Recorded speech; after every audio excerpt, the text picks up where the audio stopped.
1 in 5 suffer. Erase the stigma. Brain difference is not a crime. Mental health isn't just your problem. It's our problem. And now, Mental Health Mondays with Marla and Dave. Welcome to Mental Health Mondays with an S. That's right, with an S. Because it's every Monday. It's plural. It's not possessive, but it's Mental Health Mondays, plural. Because it's Mondays. Yes. I don't know why. That's my lovely wife and co-host, Marla. I'm David, or Dave, as I'm affectionately known as. To those who love me. Big Daddy. For a very select few. Specifically one. Put your hand down, Dr. Sweet. I just want you guys to know that you can actually, if you were to go onto the homepage for Love and Beyond Reason or NAMI San Fernando Valley, you see the Mental Health Mondays tab. It's a pull down. Please pull that down. Visit us. We love to have you visit our websites, but you can also donate to keep this show, Mental Health Mondays, coming to you for free. We love to bring you this information. Actually, we're called to bring you this information. It's something that is a part of our hearts, but we need your support.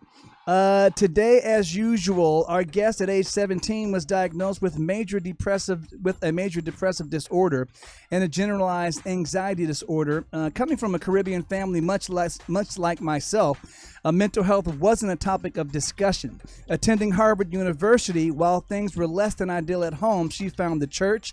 At the same time, she was suffering a breakdown and found herself needing medication. After moving to Los Angeles and finding NAMI, the National Alliance on Mental Illness, she has become a mental health advocate. And when we come back, we'll have a great conversation with our new friend, Angelique Henderson. We'll be right back.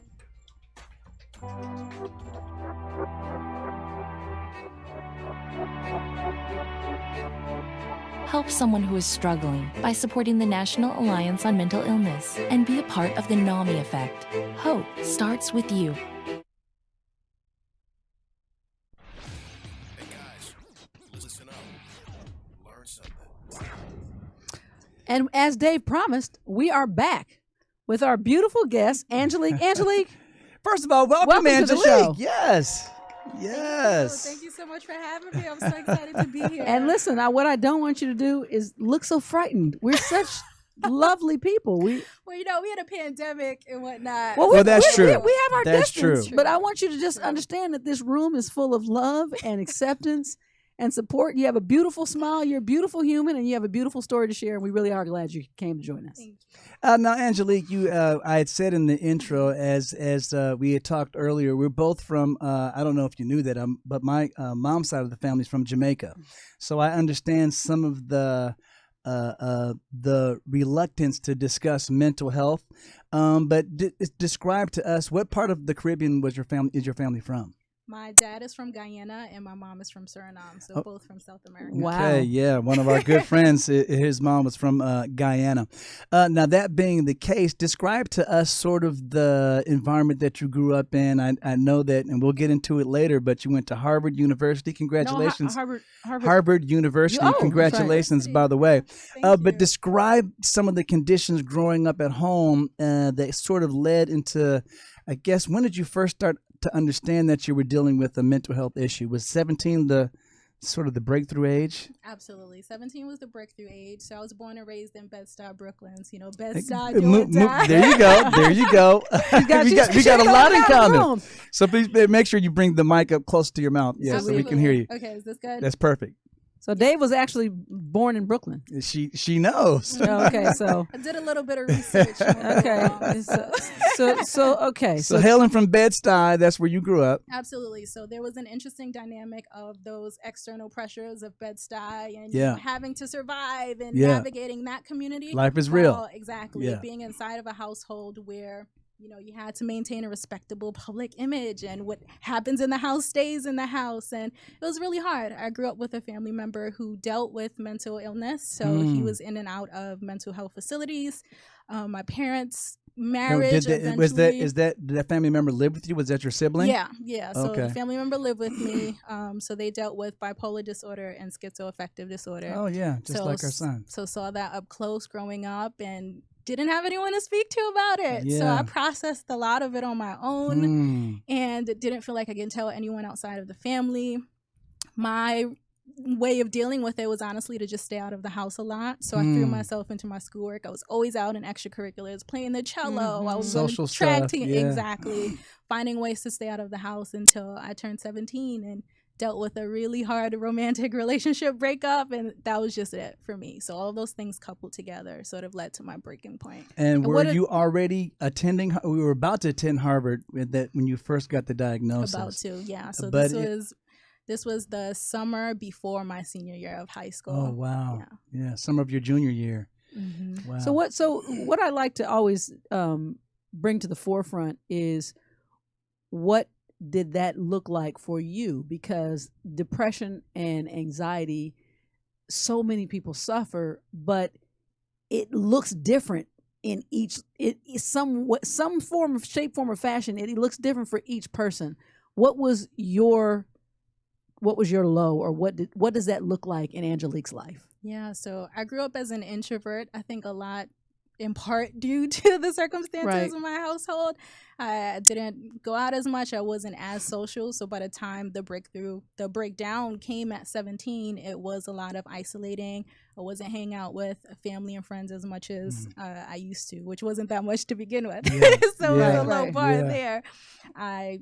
My thing is I eat less, so I tend to eat a lot less. I oversleep, and everything is pretty much sadness and crying and sleeping a lot and trying to full on depression at that point. Yeah. Now the good thing about it is that at the early onset of this breakdown, but you were still able to pull yourself together and get into Harvard University. So first of all, congratulations to you for being accepted and attending Harvard University.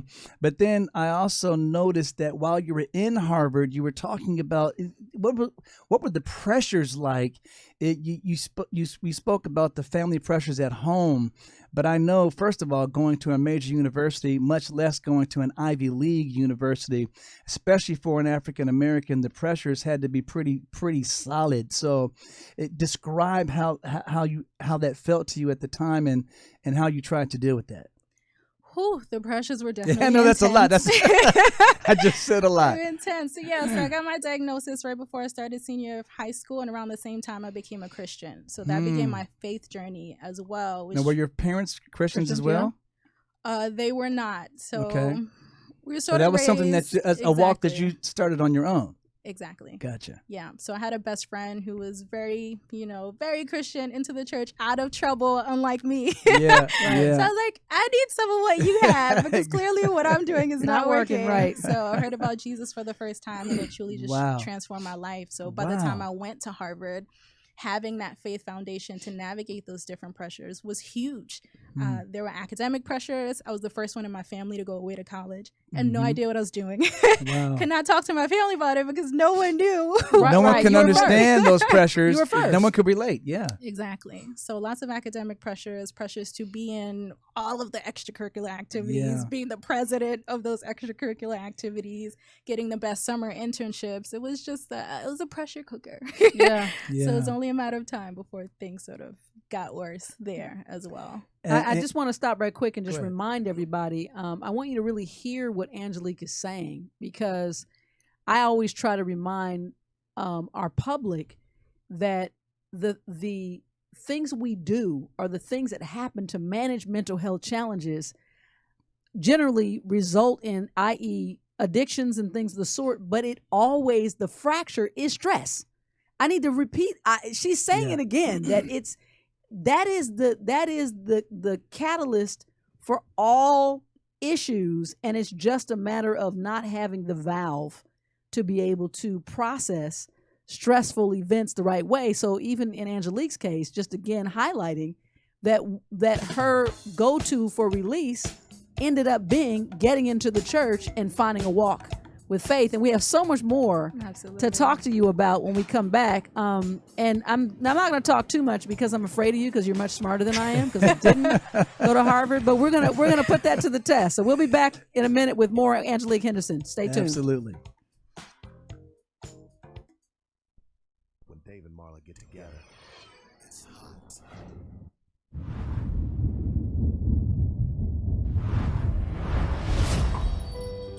You may not realize it, but these words, often used to describe someone with a mental health condition, can be very harmful. In a country where 1 in 5 people are affected by a mental health condition, it's time for all of us to step up and change the conversation. Just because someone's struggle isn't obvious on the outside doesn't mean they aren't hurting on the inside. We need to see the person, not the condition. Join with me, pledge to be stigma-free.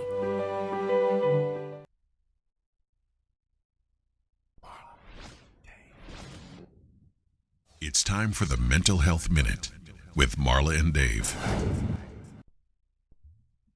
All right. All this month, we've been presenting the key findings of the mental health state of America, according to the annual report released by mentalhealthamerica.gov. Today, we present the final installment, and here's what the data shows. People screening at risk for mental health conditions are struggling most with loneliness or isolation. From April to September 2020, among people who screened with moderate to severe symptoms of anxiety or depression, 70% reported that one of the top 3 things contributing to their mental health concerns was loneliness or isolation. Also, people who identify as Asian or Pacific Islander, or the APIs, are searching for mental health resources more in 2020 than ever before. The proportion of screeners identifying as API or Asian or Pacific Islander increased 7% from 9% of screeners in 2019 to 16% in 2020.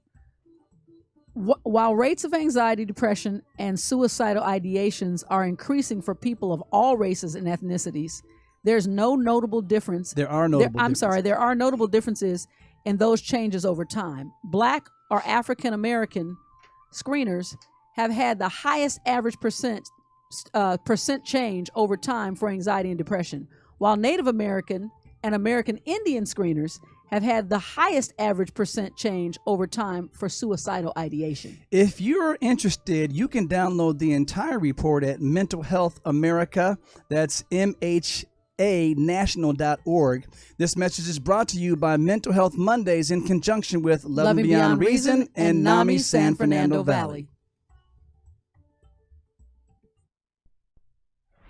David is a thinker. I never do anything without thinking about it first. Marla is a feeler. I basically wear my personality on my sleeve. But when Marla and Dave get together, It's like a match dancing with a firecracker. All right, we're back with our guest, Angelique Henderson, and she has been being very lovingly transparent with her story as she grew up in her in her home life. And we turned the corner as you were attending Harvard University. And we know our daughter graduated from Syracuse University, so we know the pressures that young people deal with, much less dealing with those pressures having to deal with a brain difference or a mental health diagnosis.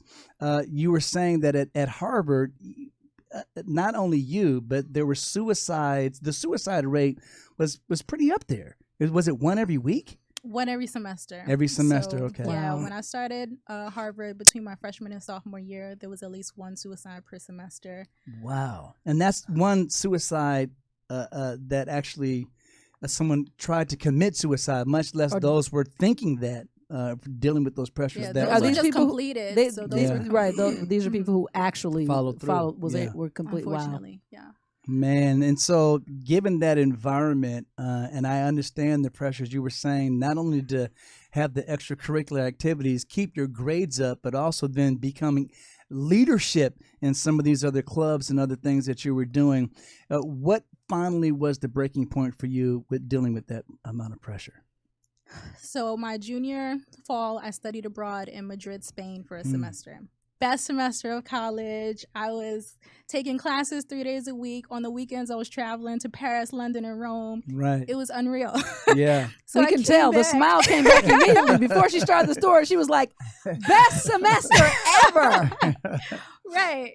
Came back in the spring and just crashed. I thought I was going to come back to campus and take 5 classes and, act in a play and produce another play and have a part-time job. I think I had 2 part-time jobs at that time, and that was normal for me before I went abroad. Right. When I came back, I couldn't readjust to that, and That's another thing people don't realize when you go abroad. I mean, they take siestas in the middle of the day from like 2 o'clock 2 till to like 5 p.m. 5 o'clock. Everybody's just chilling, resting, just completely relaxed every day. That's not weekend relaxation. That's daily relaxation.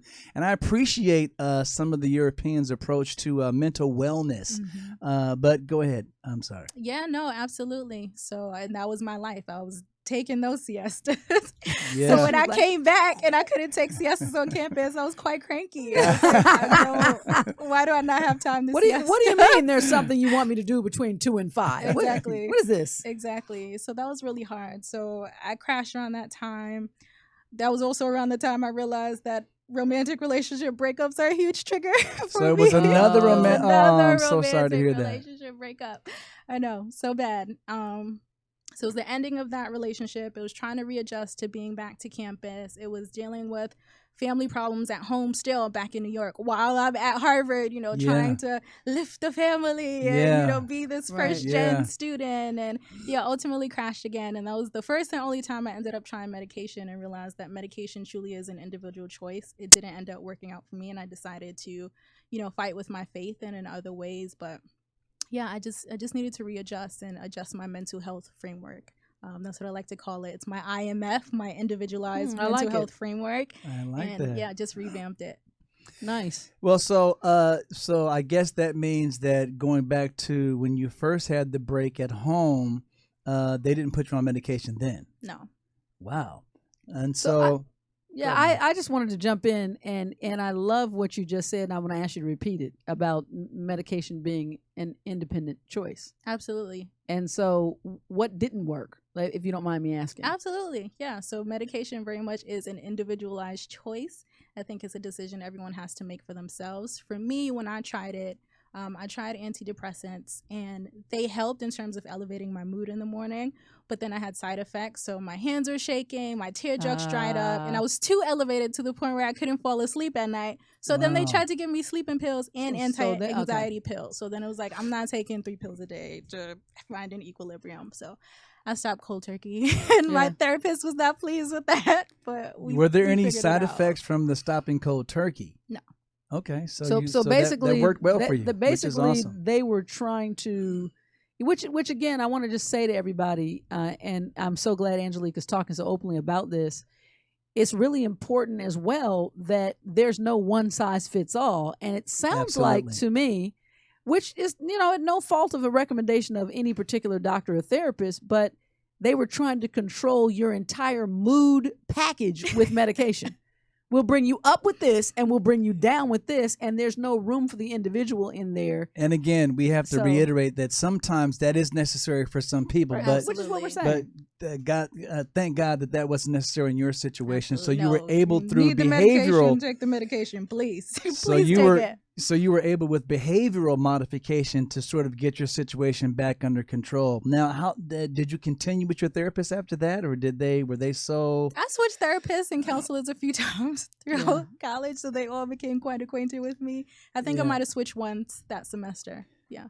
But I'm gonna get into something key when we come back from the break, and I'm gonna just hope that Angelique opens up, talking to us about what kept you driving for a solution and how important it was individually for you. So I would love to hear that answer. When Our we return. guest is Angelique Henderson. We shall be back. The discussion is amazing, and don't move because you don't want to miss it.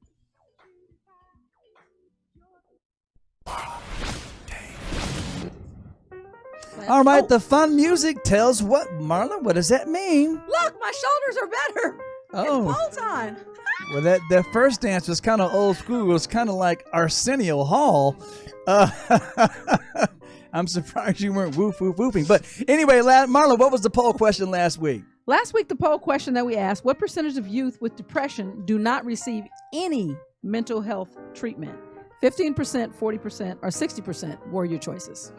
And so usually, Angelique, we open it up to our guests to try to make a guess, and you're welcome might to be correct. give a shot at it. Again, the question is, what percentage of youth with depression do not receive any mental health treatment? 15%, 40%, or 60%? 60%. 60%. Ding, ding, ding is the correct answer. I think she knew we had a hook, and if she didn't answer it right, we were gonna just, she didn't even hesitate. She was dead on it. And unfortunately, that number is still too high for my taste, and so we work to bring that down and make sure that everyone has access to treatment, especially during times like the pandemic. Right. The poll question next week is: what percentage of U.S. adults are currently experiencing a mental health illness? What percentage of U.S. adults are currently experiencing a mental health illness? Your options are A, 5.6%, B, 11.8%, or C, 18.5%.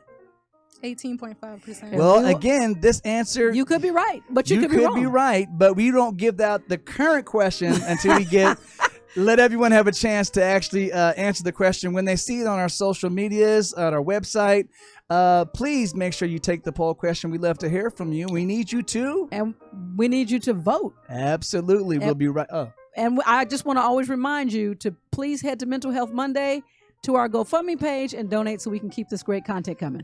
Absolutely.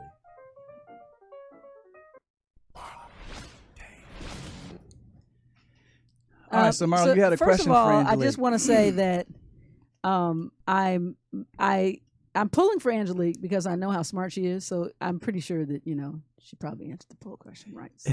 It's right. I love it. She's like, I'm good. I love the confidence. So I asked her the question about in the difficulty of trying to find solutions when you're in the mode of suffering through, it's so easy to deny it or to quit, especially when the answer you were given initially wasn't right for you. What drove you personally to go inside and I need to feel better no matter what. So then you're open to different changes. What was that? What was the spark for you that just said, I can't quit on finding an answer here? It was really two things, honestly. One, primarily my faith in God, knowing that I was created for a reason. I was here for a purpose. And if I just stayed in my room and in my bed 24/7, I would never know what that is. Right. I would not fulfill it. And secondly, it was my family. My family they didn't do well seeing me as down as I was. And they just was like, this is not you. You're brilliant. You're a wonderful actress. Like, why aren't you out and entertaining, etc.? So I fought through that for them. Wow. So that was your reason why. Something outside of yourself to fight for. That's a big key.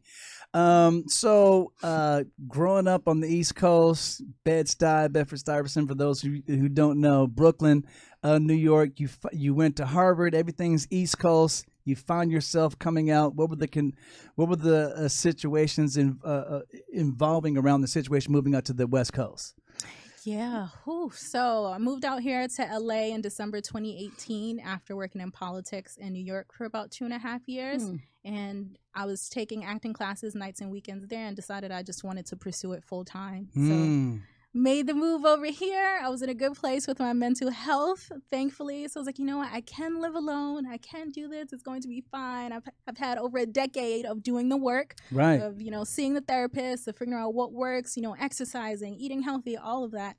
So that's what brought me to the West Coast. Nice. So I want to put a pin in that as well, because what Angelique is describing is she didn't go from A to Z automatically. She put in the work for a decade or more, taking responsibility for herself and her own mental wellness. She knew she had a diagnosis, but she didn't let that diagnosis define her. What she's saying that she did, and kudos to you again, as taking ownership of her own mental wellness, she stayed with her therapy. She adjusted her lifestyle, made sure that she exercised, ate healthy foods. We're biochemical machines, so we got to put in healthy things to expect a healthy outcome. That's another big thing. And then she said, after putting in the work, now she had confidence that she can live alone and she can actually go ahead and pursue her dreams. And a lot of people, that takes patience with yourself. And I want you to actually describe that a little bit. It was a journey. Yeah. Because I was always the hardest on myself. I didn't give myself a lot of grace, which was part of the problem. A lot of my pressures were self-inflicted. I feel like I had to be perfect. I feel like I had to get straight A's. I feel like I had to do everything right. I needed a perfect plan before I moved across the country. And it was a lot of letting go of that and trusting that, you know, there's an element of faith there. Sometimes you just have to walk out on faith, say, you know, I'm equipped, I have the skills, and it's going to be okay. And I won't know until I take that first step. I'm gonna ask you a question because you've said it already twice. Have you been able to balance the trigger of a significant other, a relationship? Oh, I'm so single. I don't even put myself in the way of that trigger. I would like to be married one day, but until that comes about in a very serious way, no, I'm just, you know, doing my own thing. Is it because it's just not preordained at this point, or because of the trauma that you've had in the past? Largely from the trauma. Yeah, Okay. I think breakups were just so bad because I have such a big heart and I love so hard. So when I get fully invested in someone and in a situation that I think is going to pan out for the rest of our lives, and it doesn't, it really was The shattered life. expectations. is Like triggering. each person took a piece of you because you gave all so of it. much. So Yeah. then let's turn the corner again. And how did you find NAMI? So one of my church sisters, actually, so I joined a great church out here in LA when I moved out here, and she is the director for the program that I'm in. So the In Our Own Voice program, I'm a presenter for them. And when I got here, you know, things were fine at first, but then the pandemic hit. Yeah. It destroyed my individualized mental health framework. I had to recreate everything. And she's like, you know, you should join NAMI and volunteer. This was not on my radar at all to be this outspoken of an advocate, but I'm really thankful that she encouraged me to. We are too. So the program is in Our Own Voice. Describe the program a little bit. Yeah, so In Our Own Voice, it positions different leaders in their communities to go to different businesses, mental health facilities, faith communities to give presentations about mental health to essentially help break the stigma and, you know, humanize it in a lot of ways and share our stories. So now when you go around to these different businesses and you speak to these groups, do you find that they are as aware as you think they should be about these mental health issues, or are you just turning on information that they're not familiar with when you speak to them? Oh, they're aware, and that's been really refreshing. A lot of people are aware. They just don't have those outlets to be that open about it and to talk about it. And again, those tools to deal with those things.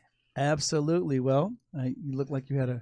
No, I'm just, listen, I am, my heart is so full and grateful that so many people are finally, it's not about your organization, my organization. It's an us thing. I always say mental health is not your problem. It's our problem. And if we cared more about each other and if we spoke up more together, we could be so much stronger and we could heal so much quicker. So I'm just happy to sit here and speak with Angelique and know that there's one more voice that is connecting with many other voices that are actually saying to people, you're not alone. I get it. And so thank you for that. Again, our guest is Angelique Henderson. I know that she's made her family proud, and what's really refreshing is that it sounds like she's also been able to make herself proud. We'll be right back. Bad. Worthless. Don't trust them. They'll hurt you. You're worthless. It's pointless.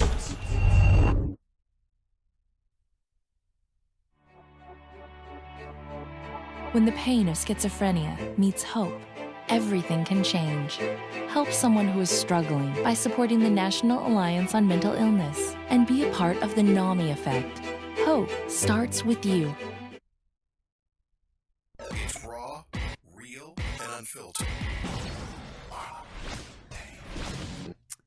Well, I ended kind of where I'm going to pick up, and just by literally saying from my heart, thank you, because your voice matters. Your sharing your story is impactful, and it is it's inspiring. Yeah, but it's I just want to continue to encourage you to open other people up, because we're like little teeny tiny particles that are meant to come together to make one picture, but we're also broken and we're also isolated in this one little pixel. So once our pixelations come together, we're going to make a beautiful picture, and it's time. So I appreciate you being one of those pixels that can be seen. But before we go, what's the one precise, quick message that you want to share when you look into your camera and you tell everybody what you want them to know about mental health? We need a mental health revolution in the academic world, especially starting at the elementary level. I mean, if we know that half of all mental health conditions start by age 14, we need to be attacking it at the root.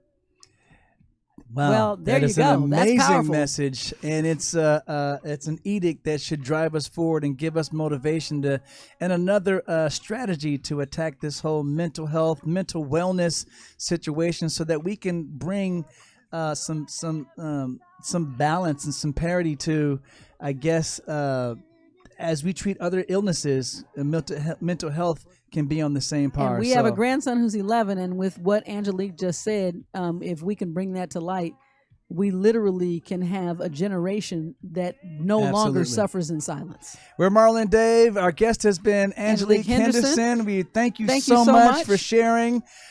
See you guys next week. You don't want to miss it. Great guests coming up all month. We'll be back. See you then.